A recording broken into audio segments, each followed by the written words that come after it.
Hello friends! Today we will once again build and defend the house. Well, to begin with, we need to build a shelter that we will have to protect and around which we will place weapons of defense.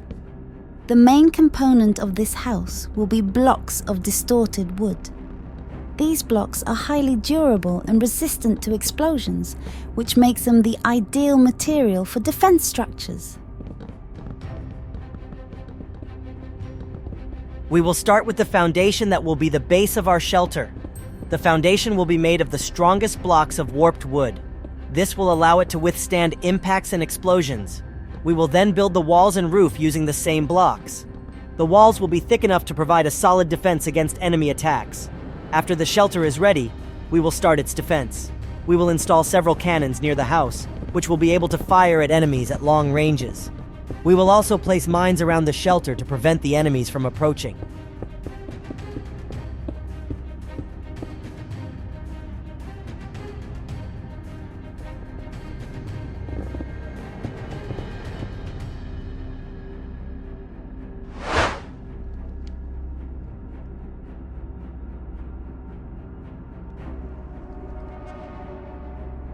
Of course, we will set underground traps.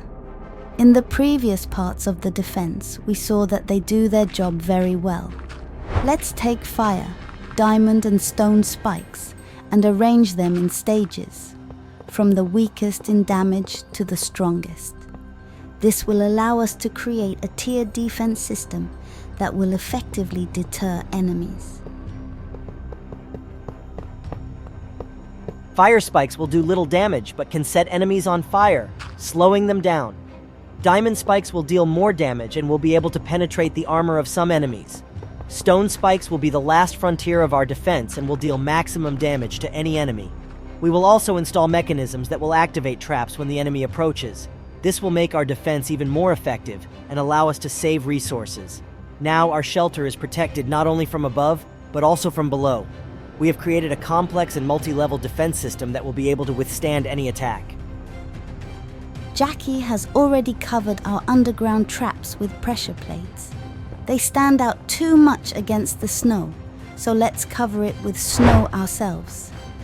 And be sure to mark it with blocks of earth so that we don't fall into our own trap. After we were done with the traps, we began our active defense.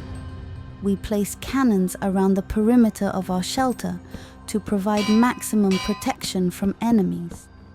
We then established a link between the cannons using redstone.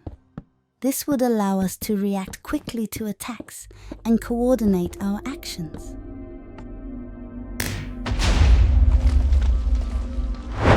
Now our sanctuary is protected on all sides. We have created a complex and multi-level defense system that can withstand any attack. Now that our shelter is protected from all sides, we can feel safe.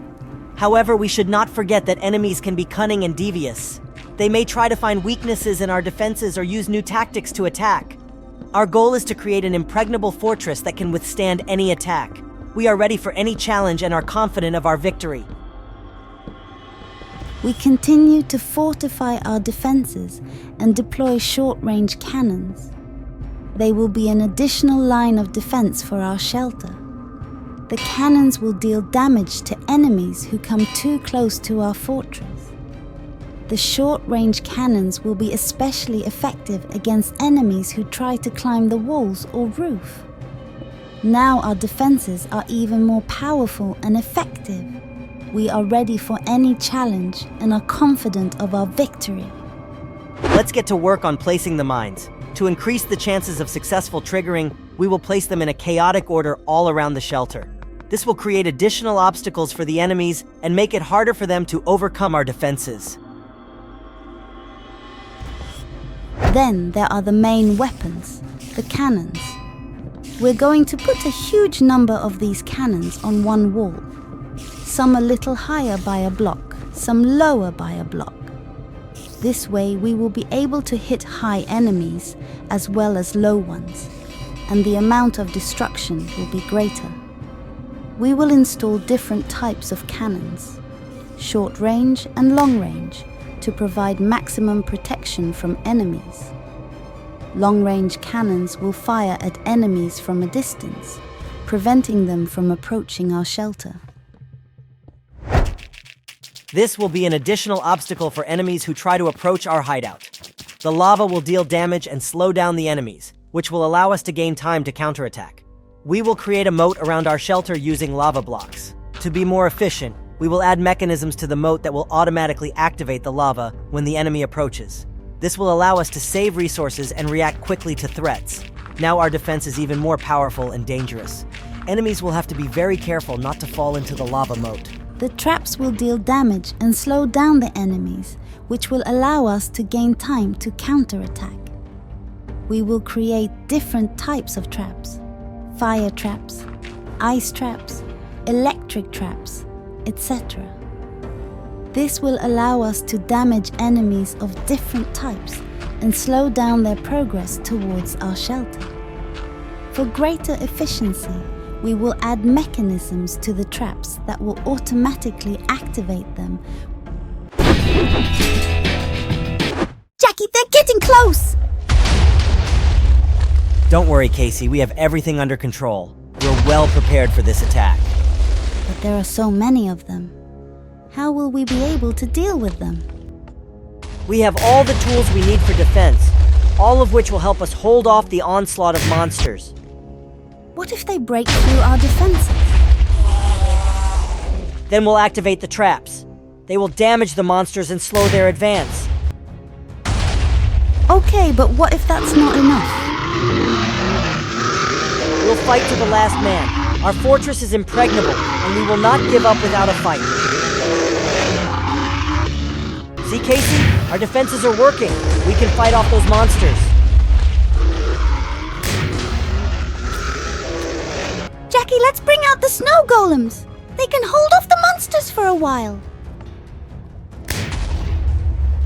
Great idea, Casey. The golems will help us buy time and regroup. Yes, but we have to be careful. The monsters are still a threat, and we can't afford to relax.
We're failing! It's time for dynamite! Ha ha ha ha ha!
Thanks for watching.